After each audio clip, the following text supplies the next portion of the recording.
I'm Miwa Messer. I'm the producer and host of Poured Over, and I am so stoked for this interview. Catalina is a novel that I've been looking forward to sharing with other people. It is just about out, so we're taping a little in advance, so obviously everyone knows, no spoilers. The author writes like a punk rock superstar, the voice of this woman, Catalina, who's a college student at Harvard, but has some other stuff going on. She's so great. So Karla Cornejo Villavicencio is here, and I'm so stoked to meet you. I'm so glad we get to have this conversation. You may also know her byline from her National Book Award finalist, The Undocumented Americans, which was actually nonfiction. So we're going to have a bigger conversation, actually, about Catalina and all sorts of cool stuff, because there's some things I want to go down a rabbit hole with you on. But Karla, thank you so much for joining us on the show. No, it's going to be fun. It's going to be fun. Thank you for having me. So I feel like there's a little bit of The Great Gatsby swimming in the background of Catalina, not just because of the length and not just because of how you poke at us as a culture. But can we talk about when this novel started for you and how it started for you? Thanks for having me on your show again. I'm really excited. And like I said, this is like the first time I'm talking about Catalina. So I'm probably going to be discovering my own thoughts as I talk. I guess Catalina started from, honestly, a few sentences first. There's a paragraph in the book that is maybe the first thing I wrote in Catalina, which is the boys paragraph, the I love boys paragraph. Mm-hmm. And it's a list of all the kinds of boys that Catalina likes. And that, I think, was the birth of Catalina's voice. You know, like sometimes you want to press on a bruise. And so I wanted to kind of see where that voice took me, which is, I was also really interested in, this might sound calculating, but seeing what I could get away with. I felt like it was very unlikely for someone with my background to become a writer who got profiled in the New York Times, you know? And so it's the kind of thing where you dream about as a kid. And once I had that spotlight on me, I decided this is what I wanted to do with it, first thing.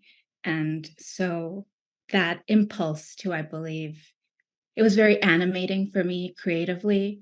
Sometimes I text my editor and I say, I'm feeling some destructive energy today, which means it's going to be a day that I'll be writing. So it was a kind of an interest in social mischief a little bit as well. And being like, you know, I'm 34 years old. My book was well received. I'm conventionally pretty to a lot of men. Let's see what I can get away with. I love that spirit of let's see what I can get away with, because Catalina is so wry. She's so wry, and she's so kind of deadpan. She's a little mean. She's very smart. She does not miss a beat, and she's very prickly. And she's fun for the reader. I mean, if you go down sort of the route with her, she's been raised in Queens by her grandparents. She's now at Harvard, but we meet her when she's working at, a third tier literary magazine, or is it the third best literary magazine in America? And it's sort of this very studied moment, and it's work and it's class and it's gender and it's all of these things in about 6 pages. And it's great. It's so great. Thank you. Wow, so much to say there. I guess I'll start with it being a short book. I believe it's just shy of 200 pages. You are correct. I have 197 in my galley. And I actually really admire the writers who write sagas. I would love to. I believe it's a limitation of my own brain. And I guess I wanted to write something that would really make people feel. Okay.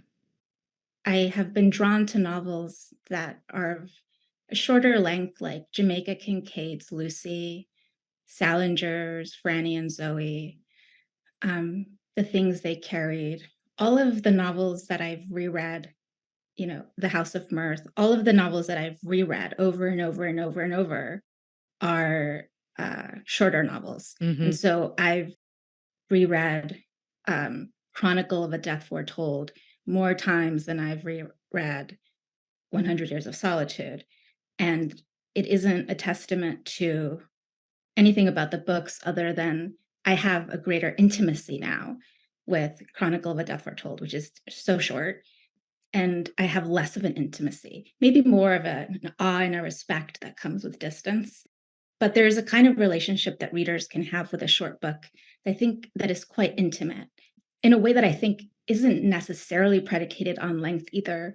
Like a short story, sometimes I find really difficult to form any kind of relationship with the persons in them, except in some rare cases like Tolstoy or something.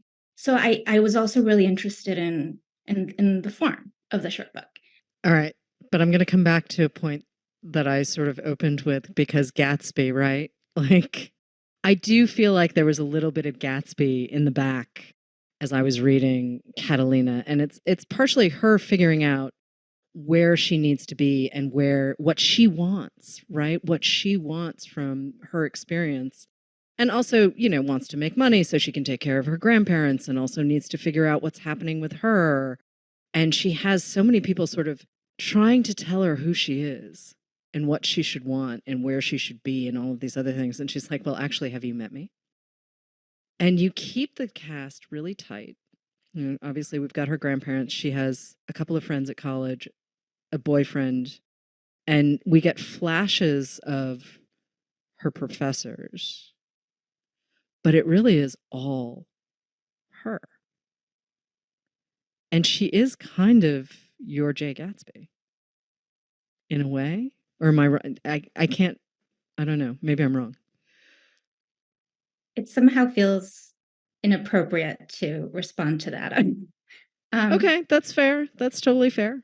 I will say that Great Gatsby was very influential for me. Okay.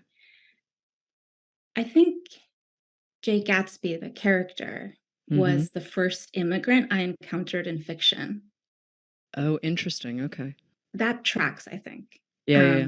But I think it was the first book about an immigrant that I read where I immediately felt like, when you're in a pool with perfect temperature, the water's at perfect temperature, it felt like I was back in my mother's womb.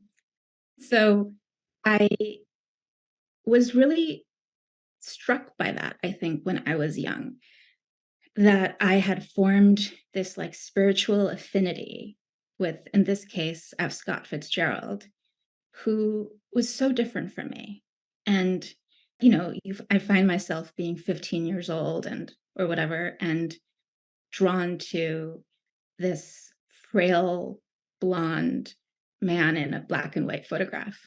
And so part of Catalina is this curiosity about the canon and Catalina's love for the canon. And something else that I think for me as a writer that felt quite shocking and like existentially significant was discovering that I could write in English, discovering sort of a talent with the English language, which wasn't my language. It wasn't my native language. And it felt confusing.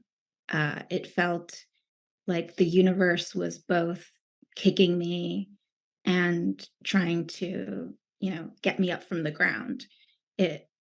So I think a lot of Catalina is about that love and slight suspicion of finding yourself forming relationships with artists in your mind who you think we're kin. We're kin. I've found my kin.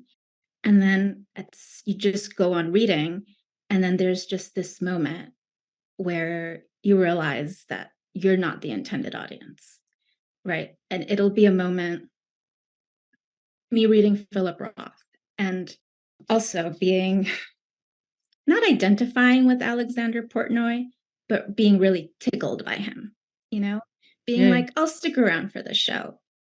And then feeling so alienated and hurt and intentionally pushed away when I come across some of the misogyny. Right.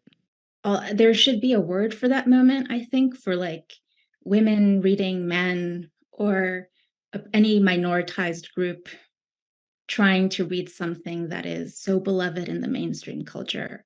And then you're crossing that bridge, you find you relate. And then the moment that I think Catalina calls, no, not this, is where you're like, ah, I am the stranger, I am the foreigner. And that, again, I guess, talking about intimacy between the work of art and the audience or the reader, I think that just snips it right there, and it's done.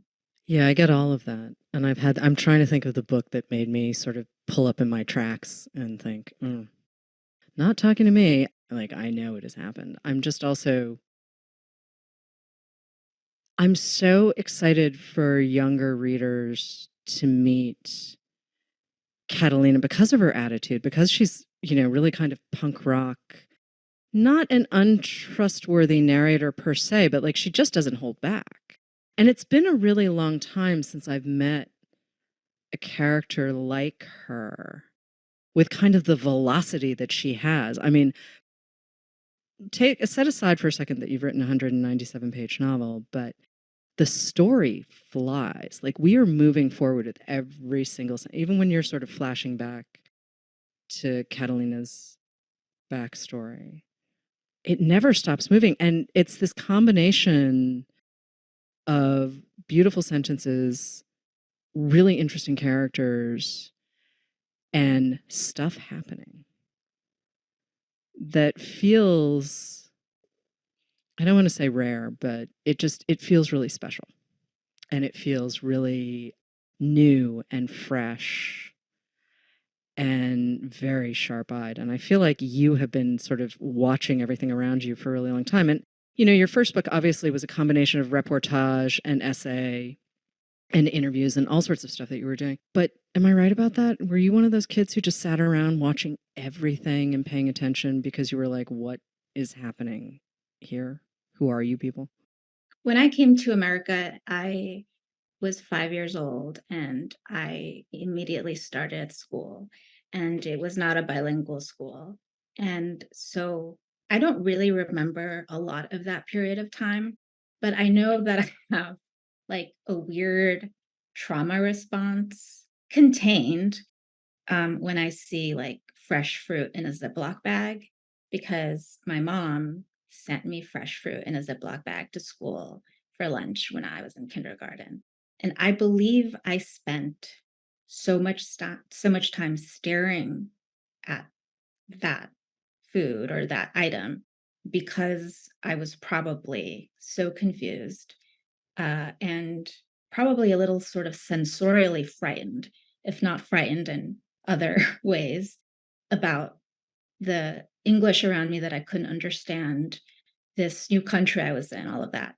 And I think I had the sense that I just kind of stared at like the grapes in my Ziploc bag. And maybe that's how I began, maybe self soothing, just self narration, going inside my head and in the privacy of my own brain, just doing whatever I wanted in there. And a lot of what I did was playing with language, I'm sure. So I think it was sort of born of, honestly, an existential need for privacy in my own head. I think English for me felt like something that was mine. So it was like my secret language in my head for a while. Yeah, I can see that. When did you decide you wanted to be a writer, though? It was early-ish, right? Wasn't it like high school, college, kind of? I did extracurricular activities that were related to writing in high school. And in college, I wrote about music. So those were not intended steps toward a career since I was undocumented, and that was not realistic for me. So I just kind of did it because it brought me enjoyment and amusement and attention. And then it became a career. Okay. Because I feel like there's a lot of energy in the way that you write. And I think knowing that you have written about music probably has something to do with that? I didn't realize you were quite that young when you were doing it. Well, I would not like to remind anyone that I Okay. was writing because I started publishing, I would say, pretty young, but it's embarrassing to think that people can find like music reviews that I wrote when I was like 16. That's a little embarrassing, but I think that I was very hyper verbal as a kid, and my parents really, really encouraged it. And Hmm. uh, books were always around, music was always around, everything was always around. The muchness in Catalina's world, a lot of it is, I think, at least in my family's experience of like Latin immigrant culture, flamboyance is sort of expected and is the norm. And you just have to look inside a Catholic church to know that our culture is not a minimalist culture.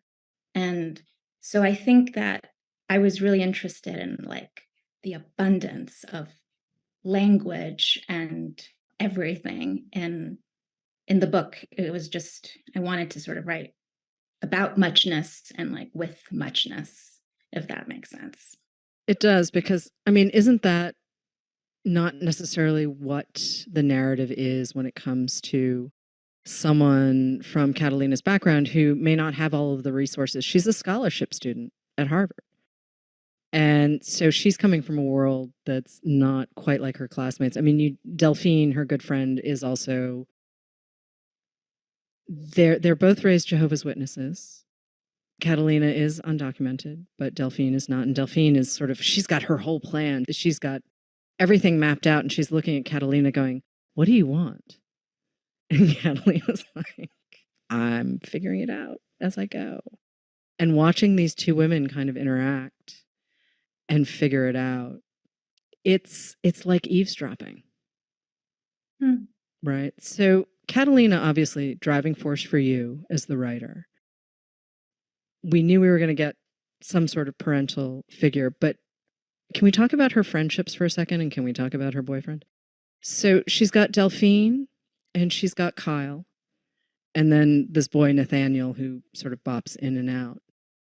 But let's talk about her friend circle for a second, because it's such a formative piece of the college experience, right? And yet, Catalina is kind of resisting connection in a way that not everyone does at that age. So I'm wondering how sort of the backup characters came in, how the supporting characters, I should call them, Delphine and Kyle and Nathaniel, sort of came into the whole thing. So Catalina has a few friends in the book. She has Camilo, who she meets at an internship, Oh, yeah. and he is Mexican from a Spanish background. And she has Nathaniel, who is a boy at Harvard who's an anthropology student, and he's really cute. And if she sort of makes her eyes glaze over, he kind of looks like the drummer from The Strokes. Personally, when I was writing, I was imagining Timothy Chalamet in my head. Okay, fair. Maybe I wrote Timothy Chalamet and then just did a search and find and replace and just put Nathaniel Wheeler in there. And then there's Delphine and Kyle. Delphine is Afro-Latina and she is an American citizen. And I don't do like essayistic writing about relationships within the Latino community because I don't really feel comfortable having theses, I guess, really. But it is such an intimate relationship where they are both Latina, they are both at Harvard, and the institution and the messaging is that they have so much in common and everything should be very smooth and they should relate to each other. And they do. They both they both don't have moms. They share that in common. But something that happens, I think, in the book, in the case of Delphine, um, is that the expectation that your bond is so close and that your experiences are so similar, the expectation sometimes is that you are the same person. And there's a kind of like the border sort of dissipates. And there are these beautiful moments between, I think, Delphine and Catalina, where they're just these feral creatures finding connection and warmth being next to each other on a cold night. There's just such an innocence to the need for their friendship. And I think there's a little heartbreak in the moments when they cannot relate to each other. So Catalina feels tremendous heartbreak that Delphine won't vote because she believes in maintaining politically neutral, as the witnesses believe. But both Delphine and Catalina kind of break the rules sometimes. They decide when and what to believe things as it makes sense for a young person, just figuring out their faith, figuring out their place in the world would do. And Catalina is hurt that her undocumentedness isn't enough for Delphine to want to break that rule. And I think Delphine is probably really heartbroken by the fact that Catalina assumes their sameness and doesn't see. I think Catalina admires Delphine as someone who has everything together, who's got it all, who's got a loving dad, who's upper middle class, who is the most beautiful girl she's ever seen. And maybe Delphine doesn't feel the same way about herself, being someone who grew up in Texas in a community that didn't really know Afro-Latinos. They were white people, they were African Americans, they were Chicanos. And the fact of her mixed raceness, the fact that her parents are Puerto Rican, and there's, I think Kyle is a mixed race character too. They don't really fit in. And so when they find each other, there's that little bit of a heartbreak that they can't fully understand each other. So I don't think Delphine understands Catalina's experience of being undocumented. I don't think Catalina necessarily understands that Delphine might experience colorism or prejudice because she's Afro-Latina. And she's the most beautiful girl who just knows how to do everything perfectly. And they don't see each other's vulnerabilities in that way. And I think that is very accurate to the way many friendships are, and the love and tiny heartbreaks that occur in friendship and that I think can be mended. And, Catalina and Delphine figure out a way to connect, I think, toward the end of the book, which is by playing, I think, pool over iMessage. And it's a way for them to feel close to each other without needing to talk during the times when they want to be with each other, but they don't necessarily want to talk. And what about Kyle? Can we talk about him for a second? Because he's fun. He means well. Kyle is the editor-in-chief of the school newspaper, the Harvard Crimson, and he is half Jewish and half Black, like Drake. And that is what Catalina says to him, and that is what he says back to her. And they just definitely have a meet cute moment where they're drawn to each other's, I don't know, pizzazz, I guess. And he's gay. And Catalina really, really loves Kyle in part because she can achieve a kind of intimacy with him that she cannot with the other men or boys in the book, because sex is not on the table. Sex is not something she has to worry about at all. And so there is that part of her that is always aware of that and sort of acting around it. And that disappears when she's with Kyle. And so I think there too, there is a kind of just, I don't know, two little puppies playing in the sun and then lying down for a nap. Okay, and then there's the boyfriend who she meets at the Peabody Museum. I don't believe he's her boyfriend. I think he treats her like his girlfriend, and I'm not sure he likes that. Okay, this is okay. Then Nathaniel, who is sort of inserting himself into Catalina's life, for also a classmate, but I mean, he takes her to a party that's secret garden themed, and I have to say, I laughed so hard. I was like, okay, here we go. College parties are often themed. I did not know that. When I was in college, we were not that clever. We were more interested in keg stands. Keg stand. I believe that I believe there was a keg stand or two. Okay. Somewhere on campus. But Nathaniel, he seems to take up a lot of space. He seems to be quite sure of himself. We even meet his dad, but we're going to let Byron hang out in the corner, right? I would like readers to get to Byron when they get to Byron. But Nathaniel moves in the world differently than Catalina, certainly even Delphine and Kyle. Like, he just really, he's very secure in his opinions. He's very secure in his understanding of the world, and he's an anthro student, studying to be an anthropologist, I guess. So, where did he come from? Nathaniel came from deep within my soul. I think Nathaniel means well. And I think that I really have a bless his heart kind of relationship to him. See, I'm older than Catalina and older than all of the kids in the book. So I feel like a little bit like I'm at a parent teacher conference and I'm like, okay, so Nathaniel, let's see, what did he do? So he's 20 and he really loves Latin America. He loves Latin America. And Catalina doesn't love that he loves Latin America. Catalina likes Nathaniel though. And she is 20 years old and she likes him because he's cute. And I think that she is from the get-go suspicious of his interest in her. Their very first interaction uh, outside of the museum where she's working is one where she just, from the very first words they say to each other, she is beginning to play a game she knows she cannot lose.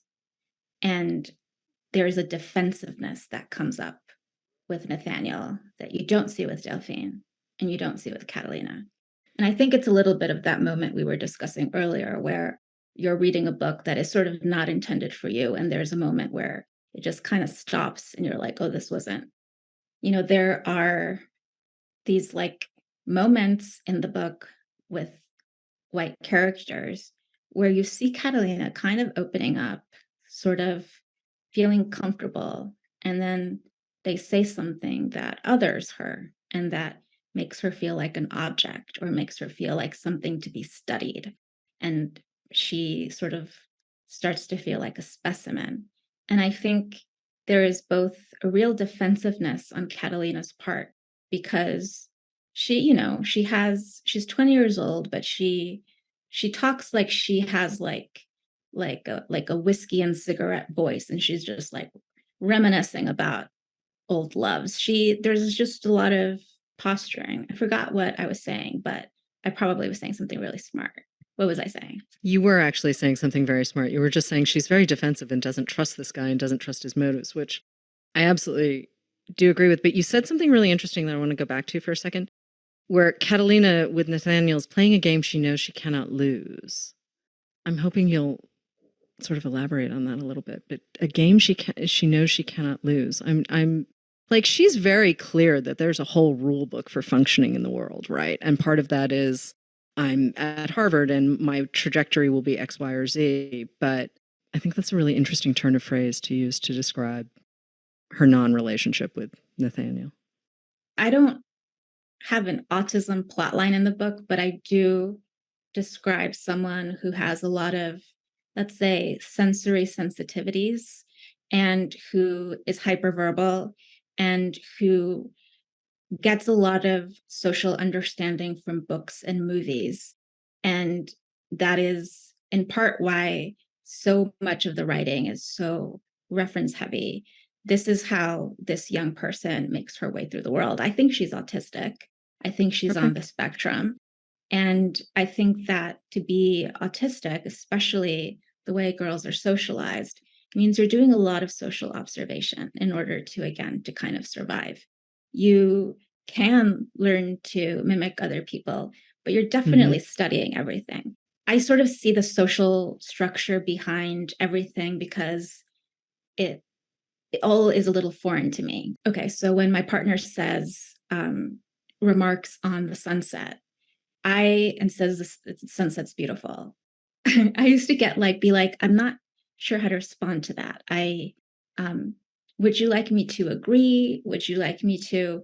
And she was like, sometimes people just say that and don't really expect a response. It's just, and I was like, oh, so it's like a form of bonding, but you're not actually looking for a conversation there. And she's like, no. And I'm like, okay. So as a person, like it's that level of and like understanding, analysis, and interpretation of human behavior. When one person pays another person a compliment, like nice haircut, and I know that they don't mean that, it was initially very confusing to me, but I picked up pretty quickly that is how you connect with people. Sometimes you lie to them and say that you like something about them that you don't, because that's how you don't get eaten, Right. Yep. And so I think what some people call like manipulation or strategicness or cunningness in people or in women or in girls is Henry Adams, Edith Wharton, Truman Capote, for our understanding of class, hierarchy, and race. Like if you are breaking down a compliment to this level of social analysis, imagine how I've understood racism, like it is confusing to me. And Catalina has that ability. The cover of the book is an eye. She's just drinking in the world. Partly her age, she's hungry, she's on fire, she wants to experience everything. And part of it, she is studying everything because she needs to. I mean, she's also in a place that has its own social rules and hierarchies and values that's different from Queen's, and that's different, that sort of changes, and she goes back and forth and back and forth. She has to familiarize herself with, what are the values of the people around me right now? Who are they? What do they want from me? And every room she's in, it's different.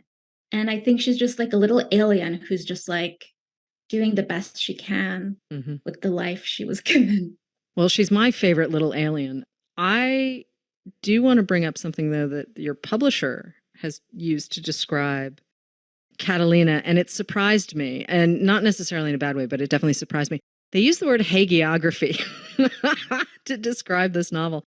And, usually hagiographies are left to, saints and, certain kinds of biographies and whatnot. And I'm wondering how you feel about hagiography. It was my word.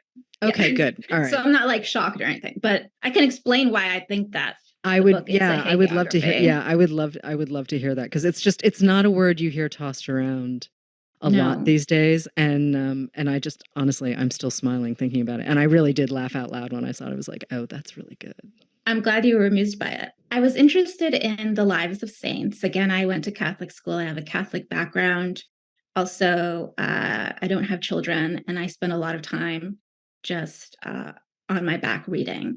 And so I read a book called Saint Catherine of Alexandria, which I'm forgetting who wrote it, but it was a man. Like, these were lives of saints. The hagiographies are lives of saints. They're sort of biographies of saints. And they were written by writers.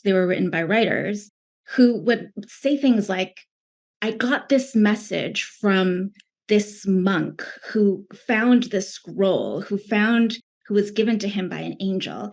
And it was just like, we have the first names and last names of the people who wrote these lives of saints. And this particular life of a saint, Saint Catherine of Alexandria, I loved her because she was so dramatic. I mean, the level of drama in her entire life, and that is what the lives of saints are. They're melodramas. She kind of inspired Catalina. She was a young woman who was very, very beautiful, and she refused to marry the king, and she would have these debates with scholars and whatever. And I thought that the way the book was written was kind of like a coming of age story, and it was kind of like a novel, and it was kind of like almost a trashy novel. It was And I was just like, oh, this is really interesting. This is the life of a saint that was written by someone who was like, let's come up with like an icon. And, and let me say that she's perfect and that all the men want her and that the king wants her and that Jesus wants her and that she is the bravest girl and she's the smartest girl, and tell the story. And I thought, what a wonderful thing to do for an undocumented girl who is an orphan and who the world sees as a dandelion on the side of the road. And so I was just like, what if you write this over the top? You know, the way men talk about other men in documentaries, Yep. like presidential documentaries, Yep. where they're like, Teddy Roosevelt, now he was a man with honor. I wanted to talk that way about a young girl who would be dismissed and is dismissed and was dismissed, and who also, some people she did catch people's eye on the side of the road as a dandelion. But here's the thing, whenever I think an artist has fun, if you are an artist, that the world really didn't want to become an artist where you're kind of just like swimming against the current in some way. I think that often the like most subversive stuff that happens is when you're having fun and when you're trying to cause mischief. I do think that as a writer, if you make your readers feel like, if you make them feel a little too comfortable, then it's boring. Like you want to flirt with the reader. You want to push some buttons. At least I did with this book. I thought it would be fun. It is fun, and it makes Catalina really charismatic. It makes it, too, a little bit, for want of a better phrase, a literary page turner. Because I needed to see what she was getting up to and how she was going to get out of it. I like her point of view. And I like that she's a little suspicious of everyone, and she's kind of like, But like you said, she's trying to figure out what that turns into, like how she moves through the world. And I think she's a fantastic character. So, I keep coming back to Catalina's voice, right? It's this very intense first person, like everything is constantly moving forward. And I suspect, obviously the reviews haven't started landing because you and I are taping pretty significantly pre-pub. I'm wondering if you're worried about people assuming this is just you and it's straight up autobiography, because the first person voice is so great, but I'm like, it's a novel. And I'm kind of curious to see where you stand with all of that. So for the first book, I think I was really interested in using the first person voice to be me, just a real literal, like just bridge between the people that I was writing about and the audience. And so it was a way of sort of mediating that intimacy through me right. And I think that included a lot of giving up real vulnerable parts of myself. And I think I was a little traumatized by the intensity of that vulnerability when I wrote the first book. And I think people responded to the fact that I was willing to make myself so affected by the people that I was writing about. And I think I retreated after that a little bit. I wanted to find some solitude and I wanted to create an isolation. I think that it was just a real trauma response to caring about so many people who were undocumented and in other ways too, who were poor, who were in dangerous situations. All of these people, especially under the Trump administration, I needed to protect my longevity as a writer. And so I think I took just a break from the world and wrote a lot of Catalina, just, downstairs with the lights off and the blue lights on, the ones we all got down during lockdown, and just trying to recreate the way that someone's internal self or inner self or mind can be a sanctuary. And so I wanted to create a space that felt like a little cocoon like a little tent, just like a little fort. And it was Catalina's mind. And, I really wanted to play with the idea of autofiction because my experience in promoting the undocumented Americans was that a lot of people were really obsessed with the fact that I went to Harvard. It was all people wanted to talk about. And the truth is that Harvard was huge, right? I am an alum just like Henry Kissinger is. And I have chosen to publicly align myself with other alums like Henry Kissinger, just to remind people that I too am a Harvard man. And I wanted to play with the idea of autofiction because I felt like I could take a few bullets. And I wanted to present to the world a girl who maybe is unlikable, maybe is difficult to understand, maybe is chaotic, maybe is confusing, maybe is messy, maybe is wrong, maybe is too smart, maybe is not grateful enough, maybe, all of these things. And I knew people were going to read for my life and my suffering and my traumas and my relationships into the first person voice. And so I welcomed it. And I said, let me push onto that again. And if that confusion happens, although it's a novel, everything in there is fiction. But if that confusion happens, what if the effect of it ends up being like a hagiography of the writer, right? And talking about social mischief, that's just a cool trick. I think it's a cool trick to put out in the world. I really think it's a hoot. And so I wanted to do that. I do think for the next book, I am going back into the world and talking to human beings. Catalina took a lot out of me, like, raising any child does. So does this mean you're going to bounce back and forth between fiction and nonfiction? I don't know. Maybe I'll write a cookbook. Maybe I'll write. I don't know. I'm interested in. I'm honestly the sincere answer is that I'm interested in seeing how good I can get, and I'm interested in really working hard on my writing and reading as much as I can and learning as much as I can. And it feels like a real privilege that I get to write for a living. And I don't know how long that's going to last, but while it is happening, I just want to make myself proud and make people feel something when they read. So I'll write whatever ends up fitting that criteria, I think. I love that. So I think that's also probably a good place to wrap so that people can run and go read Catalina, because I'm telling you, this mischievous voice, and mischief really is social mischief. That's a really great reason for writing this book. It makes me very happy to know that there was this big sense of play behind what you were doing, because I got so much pleasure out of this novel. I am just going to be pushing this book on so many people that I know. So I really appreciate that. Thank you. Thank you for making the time. This was great. So Catalina is out now. If you haven't read The Undocumented Americans, it's out in paperback. And yeah, that Henry Kissinger thing, I'm just going to let readers come to the Henry Kissinger thing. Wink, wink. I laughed a lot every time that name popped, and people will understand why when they read Catalina. So thank you so much for joining us on Poured Over. Thank you so much for having me.